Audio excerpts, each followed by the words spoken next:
You brought your front camera? I did. So let me find it. Yeah, on your phone there's no delay yet. On there there's a delay. Right. So we're going to find it. There we are. Oh, I need to mute this. Here we go. I'm not going to be making any noises in the, or noises in the actual video. Okay, get my foot off the chair. I keep shifting the camera. Hello. Jenny! Look, Miss Jenny's on there. Hi. Kelson is my assistant tonight. She's going to read off questions as they pop up. So that way I don't have to be like bouncing all over the place. But we're going to wait just a couple minutes. Start time's supposed to be 6:30, but I figured we just get on and give people a couple minutes to join and say hello. Oh, it's Miss Sue. Oh, did Sue get on too? Hi, Sue. Oh, yay! There's people. So what are y'all up to tonight? Oh, one person left. Oh, wait, what? See, it tells you, if you look up here in the corner, that's how many people are watching. Who keeps leaving?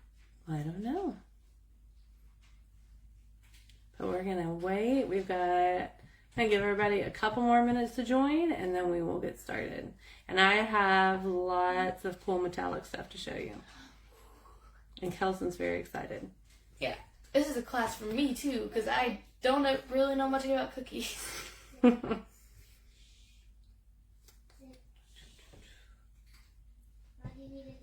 am I waving to them? Because I already did. We waved with our hands. That's good. I'm going to click the thing. No. Don't click. Fine. People go back and watch this after, so you can't be weird. Look, see, now there's 4 people watching. Now there's people you don't even know watching. Mm-hmm.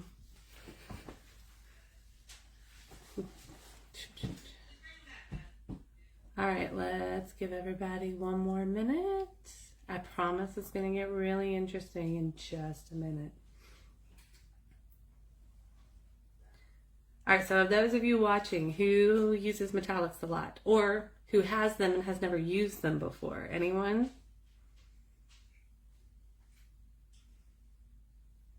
No responses yet. Oh, because they just... That's all right. All right, we're going to go ahead and get started because it's 6:30, and that way when the replay goes, everybody back can go and watch the replay. But the first thing that I want to say is a disclaimer. Even though I've taught this class about metallics several times, I always tell people there is obviously the controversy over FDA approved and non-FDA approved metallics, and I'm not here to be your moral police or your ethics guide. I just show people how they work, how to use them, because there are applications that you want to use the non-toxic for, especially there's removable pieces in your cookies that you can take off, because some of the non-toxics provide the best coverage. But, you know, if you're somebody who's more health conscious, or you're, cottage food laws or whatever say, or people are going to be eating the entire cookie and you need full coverage, I prefer to use the FDA approved, especially now that several lines have expanded and we have a lot better options for FDA approval. So, but we're going to go ahead and get started. And the first thing that I want to show you guys is this sample cookie here. So I will take a good picture of this and put it back in the group so that everybody can see. But what this is I've got all these different brands down the side of TMP and Sugar Art in the various colors. We've got the gold, we've got the silvers, we've got the coppers, the rose gold, and then there's a brilliance down here at the bottom. And at the very bottom, you can see what color is underneath. And the reason I show that is because a lot of people just think when they're using metallics, they have to do a base color underneath that's similar to what they're going to be doing. So if they want gold icing, you tend to either put it on top of a white or a yellow or gold base. And that will give you the best coverage. But as you can see, depending upon what's underneath, you can create different effects. So when you get under these blacks over here on this side, and you have like especially these silvers, you can see compared to it being on white, how much of a difference there is. So you really actually get a lot more variety in color shades when you think about your base layer too. I'm going to show you guys how to get the best coverage on this, full coverage versus letting a little peek through so you can have some of those antique effects. But I'm going to get you a good picture of this set up where you can see. Now you'll also notice that when you're looking straight on in the light, some of them look full coverage. And then as you move them, especially on the gold, you can see a lot more of the underneath color coming through. So that is important when you're in that process of applying them, to move your cookie and look at it under different lights so you can make sure that you've got the coverage that you want. Now everything on this cookie is a single coat of metallics. I did not come back and add a second layer. So you'll be able to tell what it looks like with one layer with a good amount of, I'll show you how to do the consistency, with a good consistency. You can also use it to do washes where you do it thinner so you can get different metallic effects, but we're going to go over all that in just a minute. But there are, if you'll notice, like over here, we've got the FDA approved copper next to the non-FDA approved, so you can see the differences in the tones between the FDA approved ones and not. And the last thing I'll say about this cookie is the sugar art colors in particular, in order to get the FDA approval, part of what they did was put some powdered food color in with there, some tints. I'm not exactly sure what it is, but like their rose gold, if you do have any bleeding with it, it tends to have like an orange tone underneath it, where there's food coloring mixed in along with that shimmer to give it a better tint. So I'm going to put this down. I'm going to move my camera. Any questions that you guys type in, if you just have a question, type it in, and my daughter will read it off to me, and I'll answer that as we're going along. Whitney Sargent said that hardly ever use metallics, and Ronna Coach. I'm sorry to mispronounce your last name. I don't really know how to say it. Right. But it says that you've used metallics a couple times. That's good. That is good. Also, Mama, on the thing, the words were backwards. I know. We're gonna flip it this way so that people can see. All right, so now you can kind of see my setup here, and I'm going to move this cookie out of the way and kind of have it off to the side just so you can still kind of see it, but we're going to talk about coverages and applications. So I've actually got, just so you can kind of see them all together here, these open pots in the different colors. You know, it's still backwards. It's all right.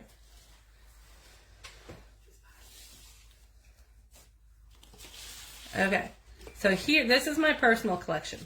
As you can see, I've amassed quite a bit. But I wanted to point this out. I do have the bigger pots of the TMP. So these are like, I was saying the $35 range. It's been a while since I priced them out because these pots last forever. But what I wanted to point out here is just some of the color differences. Like I was talking about, this is the TMP rose gold in this hand. This is the sugar art. I don't know if you can notice, but over here, this one definitely has more gold in it, but it also has more of an orange tone. So you can kind of take just a look and notice some of the differences. And like the gold, the TMP Super Gold, the original, is really shiny. Their new FDA approved isn't quite as metallic. And then the wedding gold over here is a bit darker. So this way you can just kind of see, this is what they look like when they're all open up side by side. And now I'm going to show you how to mix to the correct consistency. And for this, I'm going to use my original TMP copper pot, not the FDA approved one. And the reason I'm using this one is just with the camera. I want to make sure that you can see the higher contrast. Now, how to get the best coverage. And I'm going to show you kind of on this cookie right here. I always mix in my lid. And the reason I do that is because as everything dries out, you can just put the lid back on and there's no waste. If you mix it in like a separate condiment cup or whatever, you're going to lose some of that. And this stuff is not cheap, so to make sure you get the most bang for your buck, you want to try and mix it in your lid if that's possible. So I take a dry paintbrush or a boo-boo stick, and I'm just going to put some of this right into my cap. Now after I have that in there, I'm going to get my liquid.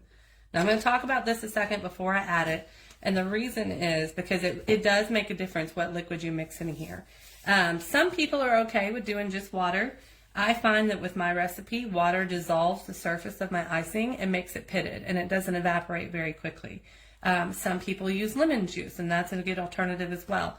It has a low alcohol percentage in it. That alcohol will help with evaporation, but still for me and my location, it takes longer and it pits my icing. Now part of that is the humidity where you are. And in Tennessee, especially in the summer, we have really humid summers. It can take a long time. So the higher the alcohol content, the better off you're going to be as far as evaporation and not having to worry about pitting. So this is Everclear, like 90 proof. It's really, really strong. Now, the other thing to consider is whether or not your icing, your base layer, has corn syrup or not.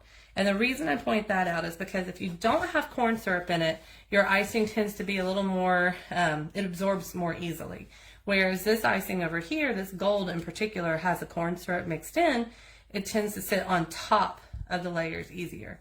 So when you have a glaze or a hybrid icing, you're going to have a little bit more time to play with that metallic. If you have one that's straight royal icing with no glaze or anything to make that surface shiny, it's going to tend to absorb faster, and you're not going to have as much time to move it around. I'm learning new things too. So I'm going to I put my Everclear in this dropper because it's a lot easier to control in the dropper. And I'm going to show you the wrong consistencies first. In fact, I'm going to do this with the gold, and then I'm going to show you the correct one with this. So what happens is we get really excited.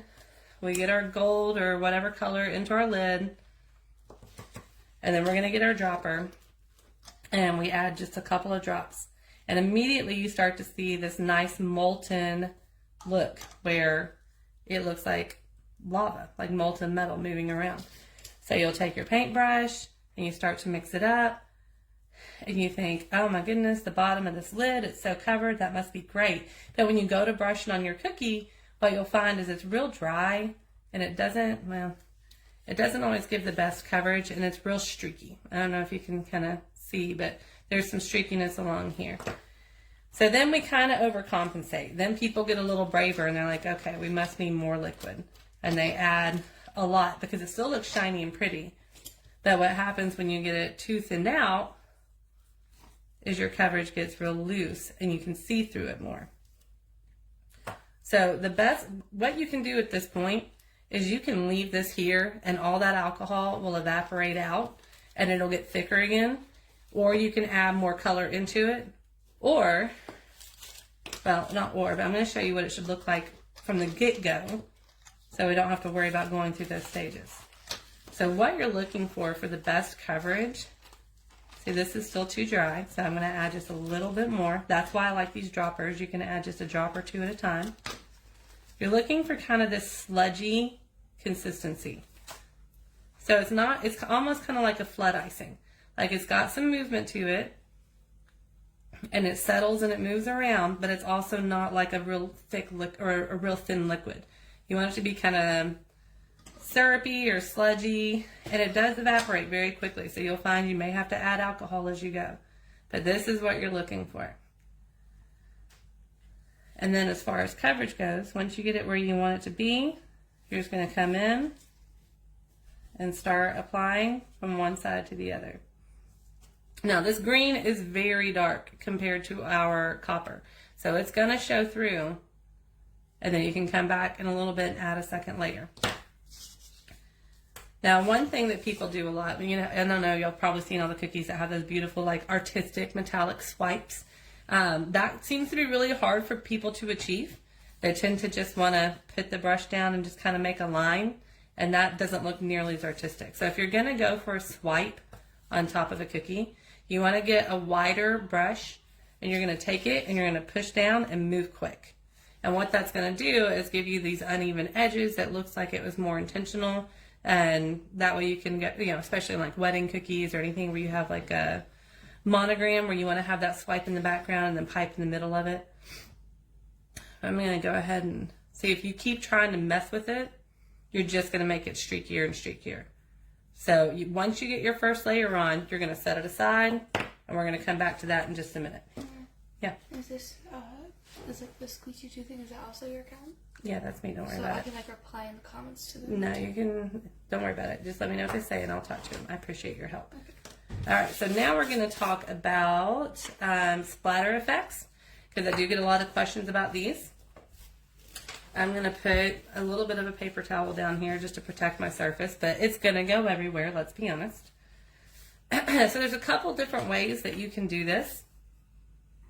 One really good way, like if you're doing galaxy cookies and you want to have like a star background or something that's kind of got like that nice misty, not large splotches, but kind of a misty coverage. I'm going to actually kind of go back to this now that it's set down a little bit. You can already see some of the alcohol has evaporated out from this. And for the mist, this will be fine. So what I'm going to do is I'm going to take this toothbrush, and I'm going to get the tips of it covered in my gold. And then I'm going to hold my toothbrush above my cookie and run my finger down it. And it gives this really fine sheen. It's not large splotches. It's a really fine sheen on top of it.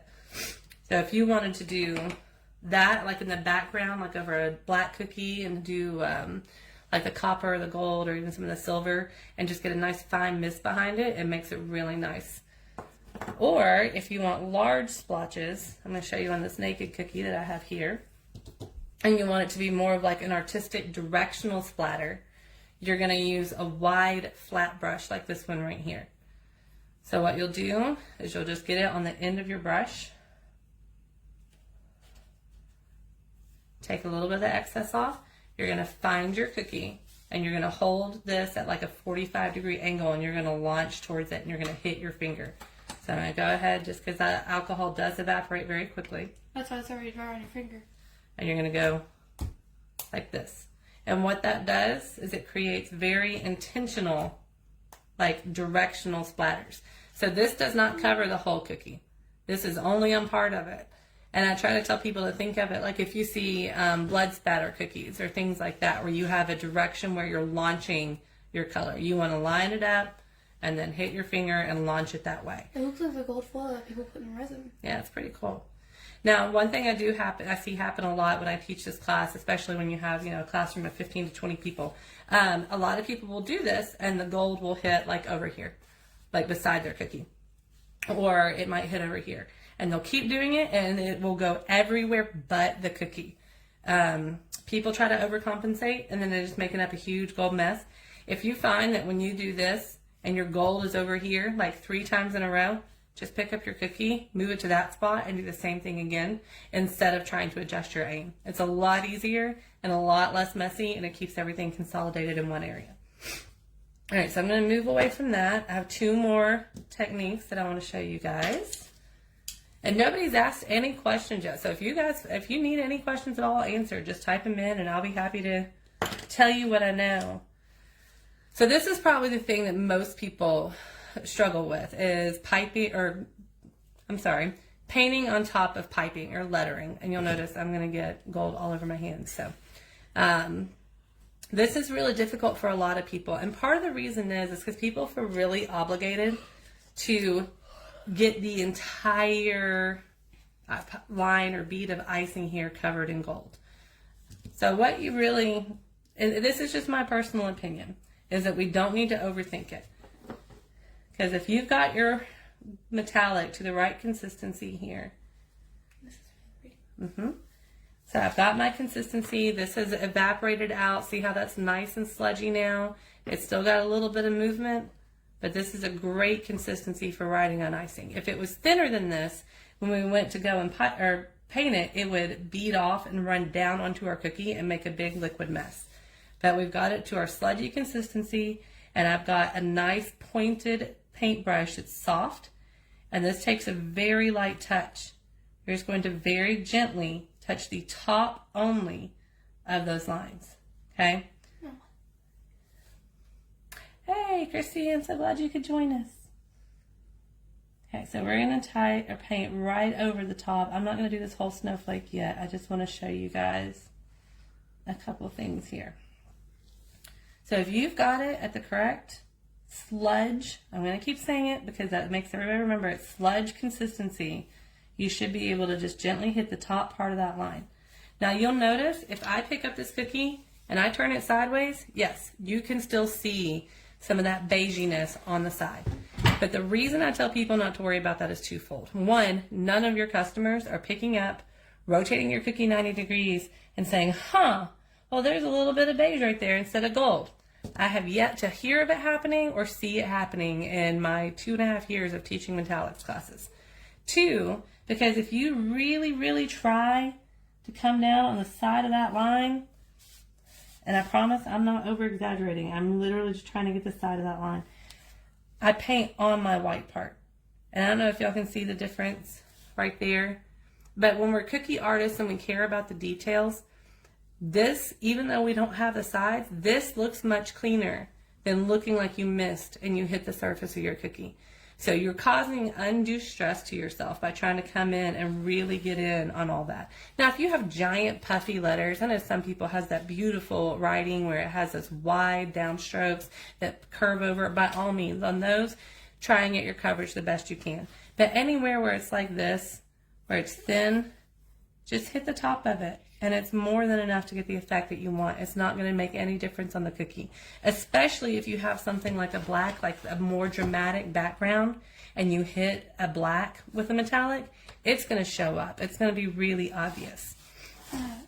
Yes, ma'am. Right now, this is the TMP Super Gold. This is the non-FDA approved one. And the reason, stop hitting buttons, baby. The reason I'm using the non-FDA approved for this live is just so you can see it better, because the non-FDA approved ones do show up more. But most of the time you're just going to use these on pieces that you can remove off of cookies that aren't meant to be eaten. We do have the TMP FDA approved one right here, and I can use that too and kind of show you guys the difference on the other half of the snowflake, because I do want y'all to be able to see what it looks like. All right, so I'm gonna go ahead and put some more of that here. Let me rinse this brush off real quick so I can clean out some of that. I don't think that water would be very good for rinsing the brush off since it's so it's okay. glittery. So even with this one, now you'll see this one looked like molten gold right away. This one looks more dull.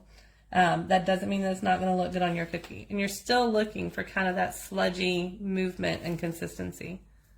So this is the FDA approved one. And I'm actually going to paint right over here beside it so you can see the difference in what they look like. Man, there are people from all over watching this. Mm-hmm. Pretty cool, huh? Mm-hmm. I don't care this. Not right now.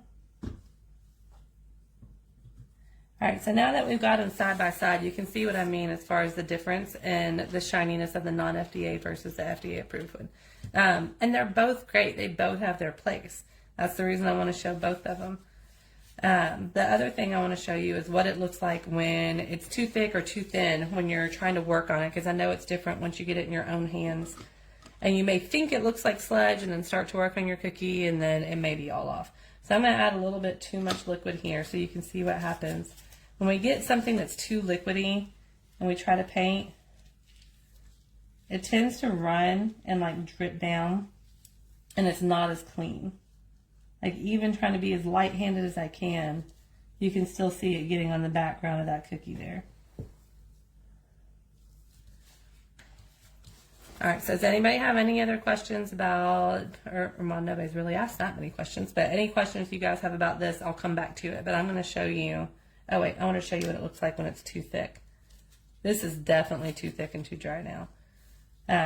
It tends to get powder on your cookie if it's too, you have a harder time applying it, and it tends to spread powder on there when you get it too thick. So you won't really get a good coverage. You'll have clumps of it and you'll see it gets on the background, and if you try and rub it off, it'll just smear everywhere. So if you notice that it looks kind of powdery or that you're getting dust in other places, it means it's too dry. If you see it running off onto the surface of your cookie, it means it's too thin. You really just want it to be that sludge that you can paint right on top. Okay, now I'm going to show you all a really cool technique for doing a hammered metal. I'm using 190 proof Everclear. You can use vodka. Just make sure it's the highest proof that you can get, because the more alcohol that's in there, the faster it's going to evaporate. So I'm going to show you guys a really cool trick for doing a hammered metal. And I really like using silver dust for this because I just think it gives such a cool effect. So I'm going to use, this is the Sugar Art New Silver. Can I try to do one later? Yes, I will let you try and do something a little bit. During the class? No. Oh. But I appreciate your enthusiasm. Right after that icing. Okay, here we go. So I'm going to go ahead and put my Everclear in here and let that sit for just a second. Now this is a piping consistency. This is the same thing that I piped this snowflake with earlier today. So you can see it does not really have much spread at all to it. But what I'm going to do is I'm just going to do a basic shape, and I'm going to do like a heart here. And I'm just going to do this fast and kind of messy. Yeah, it's definitely not going to be like the other one that you did before. Alright, so I have my icing in here. As you can see, it's not pretty. It is not flood. It is kind of just all piled on and a big mess. That's exactly what we need because we need it to kind of hold its shape. And I'm going to take this right here and I'm going to get the consistency where I want it to be, in that kind of sludgy consistency. Now this is a good firm brush. When you push on it, it's going to make the icing kind of give. And what we're going to do is start to take our damp brush and we're going to gently get our metal dust on it and push into this wet icing. So I know a lot of people will pipe something, wait for it to crust, then crush it up, and then go back and add their dusts. But I think this is a much faster way to do it. And I think you get a little bit more control over the end result.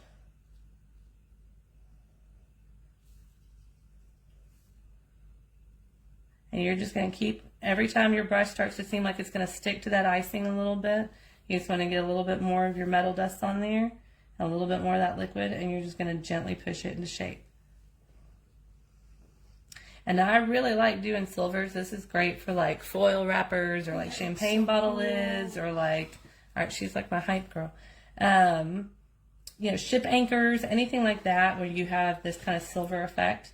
And you can even do this on lettering. So if you wanted to, grab that icing back. Let's say I wanted to do, I'm just going to pipe a little S over here. Oh, what does it mean when angry emojis pop up? That means people are making angry emoji faces. Why? I don't know. We'll talk about that later. So I'm going to use my, it's still a little soft, but it's skinnier since I have a skinnier letter. And I'm going to load this up.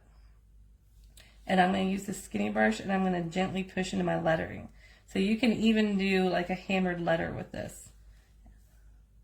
And you don't have to wait for anything to crust over or anything to dry. You can just go straight into it. Because one thing I like about doing things like this, I'm very big on efficiency. So anything that I can do without having to wait for another step, I will go ahead and do.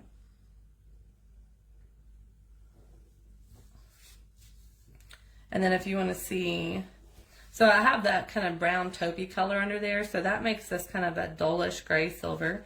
If we did the same thing with, if we used that silver on a different, like a black base, it would have been more of a richer tone, a deeper tone like this one right through here. So if you joined us late and you haven't seen this yet, I make sure I have it going the right way where you can read the letters. Maybe not. I'll flip it over in a second. What this is right here, this gives you a list of the non-FDA approved and the FDA approved, the different colors that I have. And then I have a stone gray. This is the stone gray from AmeriColor. And then the regular yellow, the lemon yellow. This is a combination of taupe and warm brown. And then this is black. And of course over here we just have the plain white background. And what I've done is taken each different brand and just brushed it with a single full coverage layer across. So you can kind of see how the background color does affect what your overall tone is going to look like. And I'm going to take a picture of this and put it in the event page too, so that way everybody can see it. Yes, you can see for the hammered texture, it's a little squared off, but it kind of tapers to a point. But what you want when I push on this, see how it doesn't fray? Some of them, when you push on the end, they splay out and it makes it real wide. You want a brush that when you push on the end, it's not going to spread. It's going to push and make an indent. The ones that are too soft or maybe bend sideways aren't what you want to use for that hammered texture. You want to make sure that you're able to poke straight into it. All right, so this one right here, I was going to come back and do a second coat so you can see what the second coat looked like on top of that. Let me find that brush. Now you need to make sure if you change brushes that you can rinse them out thoroughly. I just do water, swirl it around real good, pat it off on the paper towel, and switching should be excuse me. Switching should be fine at that point. I can inhale dust or something, gracious. So I'm going to come, take her in the other room, please.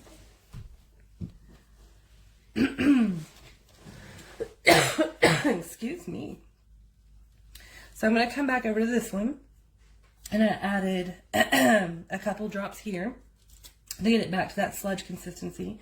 And I'm going to do a second coat just on this half of the cookie. And you can see when I move it around on this side now, you're not going to see nearly of that base color coming through like you do on this side. Excuse me. Get a drink real quick.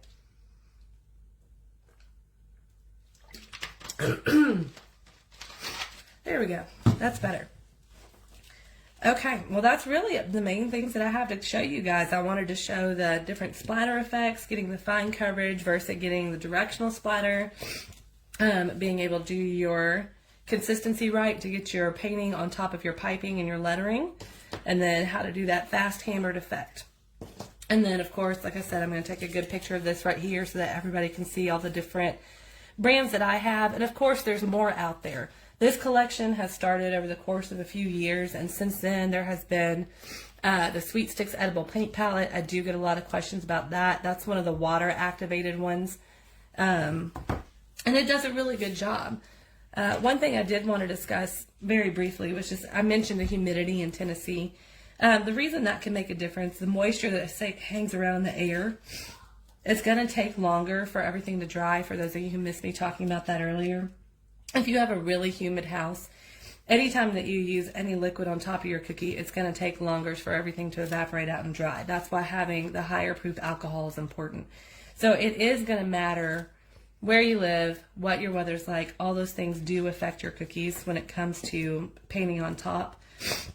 And if you weren't here earlier, just to reiterate real quick, anything that does not have a corn syrup and has a flat finish tends to absorb more quickly. So when you go ahead and paint this on, you'll notice that your alcohol, some of it the liquid will absorb, and your alcohol will still evaporate out. So it should not impart any flavors unless you're using a flavored alcohol.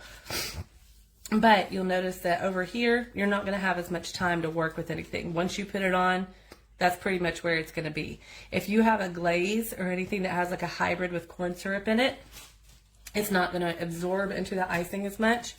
So it's going to take more time for you to be able to move it around and kind of work with it. Now, sometimes that leads to streaky cookies. So you don't want to work with it so long that you have streaks all over the place. But you can always come back in and add a second coat. No, you're okay. That's why I'm answering all the questions again, just in case, Katie. That's really about all I have, you guys. I wanted y'all to be able to see the different dusts and compare like the FDA to non-FDA approved.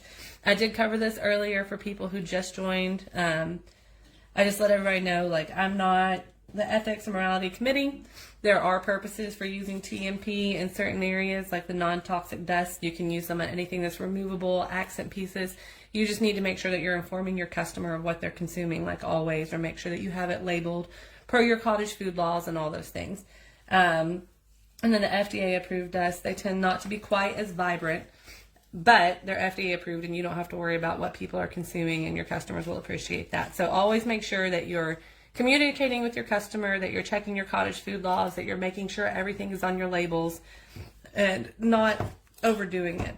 I know there was a story in the news recently where some kids got sick off of copper ingestion. It did not say what brand it was, and I'm not going to make any suggestions at all because I truly don't know. But an entire cake was covered in it. So when kids were consuming this non-toxic dust, several of them ended up with stomach issues. Not long term, but those are reasons that you want to consider what you're using and discuss that with your customers.